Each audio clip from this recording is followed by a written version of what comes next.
ഒടുവിൽ രാഹുൽ ഗാന്ധി രാജ്യത്ത് തിരിച്ചെത്തിയിരിക്കുന്നു. 2026 ജൂൺ 25 വിദേശത്തേക്ക് പോയ നമ്മുടെ പ്രതിപക്ഷ നേതാവ് ഏകദേശം 20 ദിവസങ്ങൾക്ക് ശേഷമാണ് രാജ്യത്ത് തിരിച്ചെത്തിയിരിക്കുന്നത്. അദ്ദേഹം വിദേശത്ത് പോയതിൽ നമ്മുടെ നാടിന് എന്തെങ്കിലും നഷ്ടമുണ്ടോ? ഉണ്ട്. കാരണം കേന്ദ്ര സർക്കാർ വളരെ വലിയ രീതിയിൽ പ്രതിരോധത്തിലായ ഒന്നും രണ്ടും മൂന്നുമല്ല അനവധി വിഷയങ്ങൾ രാജ്യത്ത് നടക്കവെയാണ് ഇവിടെ പ്രതിപക്ഷ നേതാവിൻ്റെ അസാന്നിധ്യം ശ്രദ്ധിക്കപ്പെട്ടത്. രാഹുൽ ഗാന്ധി എങ്ങോട്ടേക്ക് പോയതാണ്, എന്തിനു പോയതാണ്, ആരെ കാണാൻ പോയതാണ് എന്നുള്ള ചർച്ചകൾ രാഷ്ട്രീയ ലക്ഷ്യത്തോടെയാണെന്ന് പറഞ്ഞ് മാറ്റി നിർത്താമെങ്കിലും രാജ്യത്ത് കേന്ദ്ര സർക്കാർ പ്രതിരോധത്തിലാകുമായിരുന്ന ഒട്ടനവധി വിഷയങ്ങൾ നടക്കവേ പ്രതിപക്ഷ നേതാവിൻ്റെ അസാന്നിധ്യം പ്രതിപക്ഷ ആക്രമണങ്ങളുടെ മൂർച്ച കുറച്ചില്ല എന്ന ചോദ്യം രാജ്യത്താകെ അലയടിക്കുകയാണ്. അഖിലേന്ത്യാ എൻട്രൻസ് പരീക്ഷകളുടെ ചോദ്യപേപ്പറുകൾ ചോരുന്നു. രാജ്യത്താകമാനം ജൻസി ഈ വിഷയത്തിൽ പ്രതിഷേധ പ്രകടനങ്ങൾ നടത്തുന്നു. വളരെ വലിയ വിവാദം അതുമായി ബന്ധപ്പെട്ട് രാജ്യത്ത് നടക്കുന്നു. കേന്ദ്ര വിദ്യാഭ്യാസ മന്ത്രി ധർമ്മേന്ദ്ര പ്രധാന്റെ രാജി ആവശ്യപ്പെട്ട് വിദ്യാർത്ഥികൾ രംഗത്തെത്തുന്നു. എന്തുകൊണ്ട് നമ്മുടെ പ്രതിപക്ഷത്തിന് ഈ വിഷയത്തിലൊന്നും കൃത്യമായി ഇടപെടാൻ സാധിച്ചില്ല? എന്തുകൊണ്ട് കേന്ദ്ര വിദ്യാഭ്യാസ മന്ത്രി ധർമ്മേന്ദ്ര പ്രധാൻ ഇപ്പോഴും ആ സ്ഥാനത്ത് തുടരുന്നു? നമ്മുടെ പ്രതിപക്ഷത്തിൻ്റെ ഏറ്റവും വലിയ പരാജയമല്ലേ ആ കാണുന്നത്? അയോധ്യ രാമക്ഷേത്രത്തിൽ നിന്നുള്ള കൊള്ള രാജ്യത്തെ ആകമാനം പിടിച്ച് കുലുക്കിയിരിക്കുന്നു. പ്രതിപക്ഷം ആ വിഷയത്തിൽ എന്ത് ചെയ്തു എന്നുള്ള ചോദ്യം വളരെ പ്രസക്തമാണ്.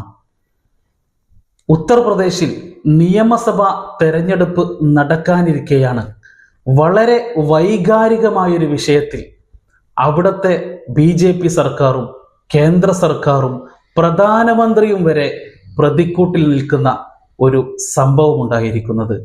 നമ്മുടെ പ്രതിപക്ഷത്തിൻ്റെ ഭാഗത്ത് നിന്ന് ആ വിഷയത്തിൽ എന്ത് പ്രതികരണമാണ്, എന്ത് പ്രതിഷേധമാണ് ജനങ്ങളെ ബോധിപ്പിക്കും വിധം ഉണ്ടായത് എന്നുള്ള ചോദ്യം നമ്മെ പിടിച്ചു കുലുക്കുന്നില്ലേ?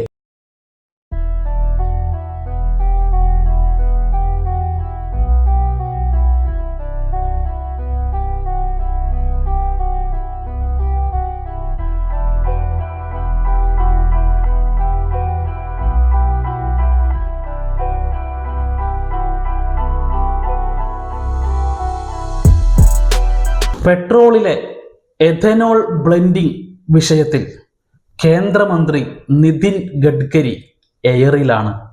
അദ്ദേഹം വാഹന ഉടമകളെ വെല്ലുവിളിച്ചത്, ആ വെല്ലുവിളി സ്വീകരിച്ച് ഒട്ടേറെ പേർ രംഗത്തെത്തിയതും നിതിൻ ഗഡ്കരി മറുപടി പറയാനാകാതെ ഉരുണ്ട് കളിക്കുന്നതും രാജ്യം കാണുന്നുണ്ട്. പ്രതിപക്ഷം കാണുന്നില്ലേ? എന്തിനാണ് അത്രയും ഭൂരിപക്ഷമുണ്ടായിരുന്ന ഒരു സർക്കാരിനെതിരിൽ രാജ്യത്തെ ജനങ്ങൾ ഇത്രയും വിവാദങ്ങൾ നിലനിൽക്കെ, തെരഞ്ഞെടുപ്പിൻ്റെ നടപടിക്രമങ്ങളും അതിൻ്റെ ബാലറ്റ് സംവിധാനങ്ങളും അടക്കമുള്ള കാര്യങ്ങളിൽ വലിയ വിവാദങ്ങൾ നിലനിൽക്കുകയും ഒരു നല്ല പ്രതിപക്ഷത്തെ രാജ്യത്തെ ജനങ്ങൾ തെരഞ്ഞെടുത്തത് ഇത്തരം കാര്യങ്ങൾ ചോദ്യം ചെയ്യാനായിരുന്നില്ലേ? എന്നിട്ട് അത്തരം കാര്യങ്ങൾ നമ്മുടെ രാജ്യത്ത് സംഭവിക്കുമ്പോൾ രാജ്യത്തെ ജനങ്ങളോട് അതേക്കുറിച്ച് സംസാരിക്കേണ്ട പ്രതിപക്ഷ നേതാവ് എവിടെയായിരുന്നു? രാജ്യത്തെ ജനങ്ങളെ അതുമായി ബന്ധപ്പെട്ട് ബോധവൽക്കരിക്കേണ്ട പ്രതിപക്ഷം എവിടെയായിരുന്നു? രാജ്യത്തെ സർക്കാരിനെതിരെ അതുമായി ബന്ധപ്പെട്ട് പ്രതിഷേധങ്ങൾ തിരുത്തിക്കേണ്ട പ്രതിപക്ഷം എവിടെയായിരുന്നു? ആ ചോദ്യം BJP മാത്രമല്ല, രാജ്യത്തെ ഓരോ പൗരന്റെയും മനസ്സിലുണ്ട്.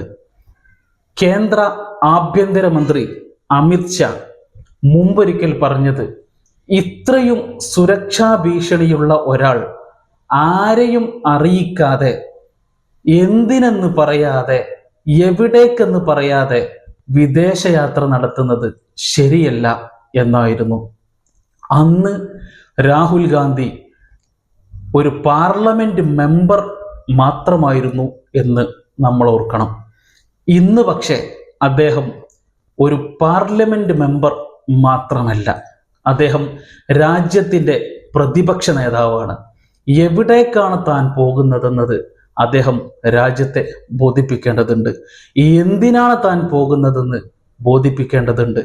അദ്ദേഹം രാജ്യത്ത് ഉണ്ടായിരിക്കേണ്ട സാഹചര്യങ്ങളിൽ, രാജ്യത്ത് പ്രക്ഷോഭങ്ങൾ നയിക്കേണ്ട സാഹചര്യങ്ങളിൽ, രാജ്യത്ത് കേന്ദ്ര സർക്കാരിനെതിരായ വിവിധ കാര്യങ്ങളിൽ അദ്ദേഹത്തിൻ്റെ സാന്നിധ്യം ഉണ്ടാകേണ്ടതുണ്ട്.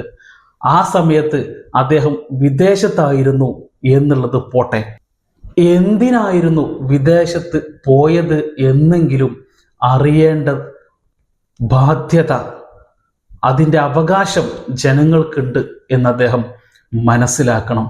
നമ്മൾ നേരെ തിരിച്ചൊന്ന് ചിന്തിച്ചു നോക്കുക. കോൺഗ്രസിൻ്റെ നേതൃത്വത്തിലുള്ള ഒരു ഭരണമാണ് രാജ്യത്ത് ഇപ്പോൾ നടക്കുന്നതെന്ന് വിചാരിക്കുക. എന്നിട്ടാണ് രാജ്യത്ത് ഇത്രയും പ്രശ്നങ്ങൾ, വിവാദങ്ങൾ നടക്കുന്നതെന്ന് വിചാരിക്കുക. അപ്പോഴത്തെ പ്രതിപക്ഷം ഇങ്ങനെ ആയിരിക്കുമോ? അപ്പോഴത്തെ സർക്കാർ ഇത്രയും പ്രശ്നങ്ങൾ വന്നിട്ടും ആടിയുലയാതെ ഇങ്ങനെ ഭരിച്ചു പോകാൻ പ്രതിപക്ഷം സമ്മതിക്കുമോ? ഒരിക്കലുമില്ല. പിന്നെ എന്തുകൊണ്ടാണ് BJP സർക്കാർ ഭരിക്കുമ്പോൾ പ്രതിപക്ഷം പല ആയുധങ്ങളും താഴെ വെച്ച് നിൽക്കുന്നത്? ജനങ്ങളോട് മറുപടി പറയേണ്ട ബാധ്യത പ്രതിപക്ഷ നേതാവ് എന്ന നിലയിൽ രാഹുൽ ഗാന്ധിക്കാണ്. അദ്ദേഹത്തിന് അതിൽ നിന്ന് ഒരിക്കലും ഒഴിഞ്ഞു മാറാനാകില്ല എന്നതാണ് സത്യം. അദ്ദേഹം എന്തിന് വിദേശത്ത് പോയെന്നോ, ആരെ കാണാൻ പോയെന്നോ, എത്ര ദിവസം പോയെന്നോ എന്നുള്ളതൊന്നും നാട്ടിലെ സാധാരണ ജനങ്ങളുടെ കൺസേൺ അല്ല. പക്ഷേ ഇവിടെ പ്രതിപക്ഷ നേതാവായി അദ്ദേഹം ഉണ്ടായിരിക്കേണ്ട സമയങ്ങളുണ്ട്. കേന്ദ്ര സർക്കാർ പ്രതിരോധത്തിലാകുന്ന പല സന്ദർഭങ്ങളുണ്ട്. ആ സമയത്ത് ഇവിടെ പ്രതിപക്ഷത്തെ നയിക്കാനാണ്, അതല്ലെങ്കിൽ ഈ നാട്ടിലെ, ഈ രാജ്യത്തെ ജനങ്ങളുടെ ശബ്ദം രാജ്യത്താകമാനം ഉയർത്താനാണ് അദ്ദേഹം തെരഞ്ഞെടുക്കപ്പെട്ടിരിക്കുന്നത് എന്നതാണ് ഓർമ്മ വേണ്ടത്. അതുമാത്രമല്ല, പഞ്ചാബിലെ കോൺഗ്രസിൽ പ്രശ്നങ്ങളുണ്ട്. അത് തീരാത്തത് അദ്ദേഹത്തിൻ്റെ അഭാവം മൂലമാണത്രേ. കർണാടകയിലെ മന്ത്രിസഭ പുനഃസംഘടനയുണ്ട്. അത് ചർച്ച ചെയ്ത് തീരുമാനമാകാത്തത് അദ്ദേഹത്തിൻ്റെ അഭാവം കാരണമാണത്രേ. കേരളത്തിലെ KPCC പ്രസിഡന്റിന്റെ തെരഞ്ഞെടുപ്പുണ്ട്. അത് നടക്കാത്തതും അദ്ദേഹത്തിൻ്റെ അഭാവം കാരണമാണത്രേ.